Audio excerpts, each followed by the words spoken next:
Goeiedag, Aboetie. Sê hallo vir die kinders. Doe my lang, Bana. Wat leer ons vir die kinders vandag? Gakedule. Vandag leer ons hoe om 'n sin negatief te maak. Om te sê ek sit in Sepedi is ke adula. Kedula. Maar om te sê ek sit nie in Sepedi is gakedule. Okay, stop vir 'n sekond. Laat ek vinnig verduidelik.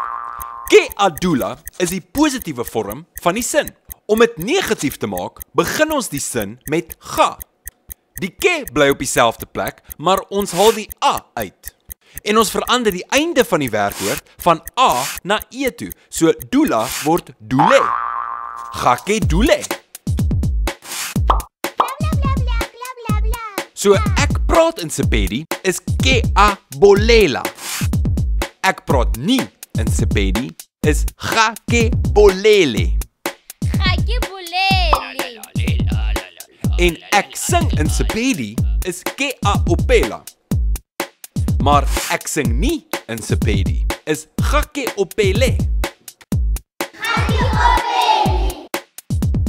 En nou weet jy hoe om 'n sin negatief te maak. Totsiens, Aboetie. Shalagabotse.